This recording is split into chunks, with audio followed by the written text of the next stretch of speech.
Today we're gonna take a trip to the cabin in the woods. You're not ready.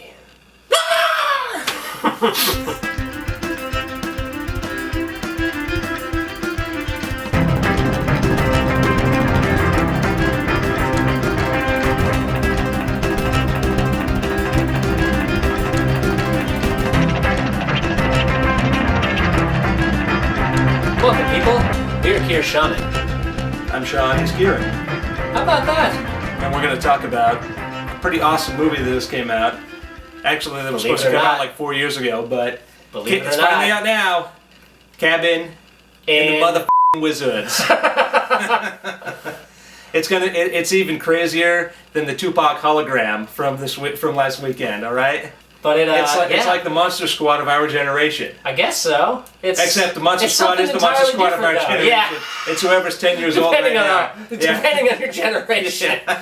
No, it's like the craziest horror movie I've ever seen because it takes the tropes of 40 years of horror movies, throws them all in a blender, and turns it into this great comedy about the horror movie world. Yeah. And about the end of the world. No, it's great, man.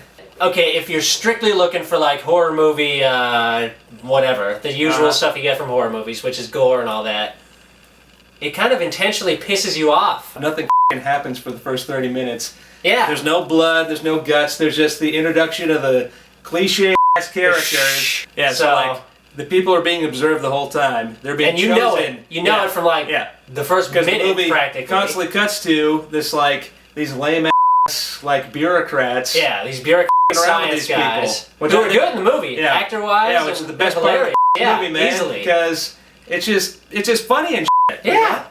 So we kind of have to spoil it because we want to. All right, inevitably, if you're exposed to this dramatic irony early on in the movie, you see that everyone's being controlled. Inevitably, someone's going to press a button and end up in the death. Like there's a Death Star beneath Canada or whatever the hell this place is supposed to be set, right?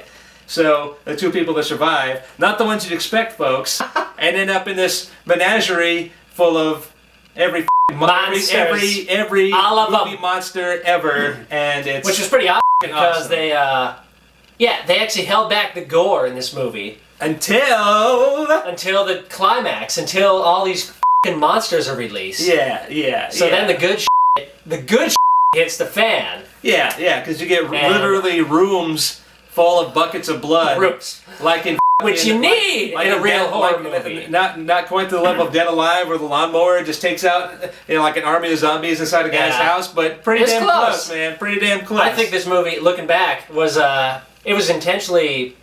making fun of all the other movies. So many horror movies that come out nowadays do the f***ing cutaway. Oh yeah. Do the cutaway death, and this movie had the cutaways early on, and it just pisses you off. Yeah. But this movie knows that. What you want to see during a horror movie is like you want it to switch to a dummy and to see that head just ripped off. You want to see strings of meat and shit, you know? You don't want to see oh no! Because it's not really that scary. Because it's just a f***ing movie.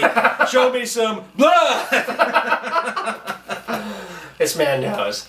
So they did it at the beginning, but it sort of ramped up more and more. They ramped it up, and then when you get into the monster house, it's woo! Yeah, because those monsters. So the early deaths were down here. The later deaths were woo! But some of the monsters look shitty, but that's probably they probably do that. Yeah, no, that's intentionally as well. There were some looking CG monsters, but there were also some awesome looking puppet monsters, like puppet makeup monsters. Yeah, so, I love the Hellraiser reference. I think everything was intentional. The guy who had like saw blades going through his head. He looked fucking awesome. Yeah, I mean it was. Yeah, so there's some scary, awesome characters in this. I almost don't want to give away the best part of this movie, but let's just say a certain mythical horned beast uses that horn to turn a guy into Swiss cheese, and I was so happy after that. I just jumped out of my seat and started dancing. It was. They took it. It was to the next amazing. level there. It was amazing. Mark your calendars, folks. We might actually like a movie. All right, this movie gets 8.5 out of 10 on the good movie scale. Whatever the hell that is. We don't know what that is. 10 out of 10 is Fist of the North Star. 10 out of 10 is Fist of the North Star? Okay, yeah. This is about This is somewhere around there. He's right. Watch it Watch it! before you lose it.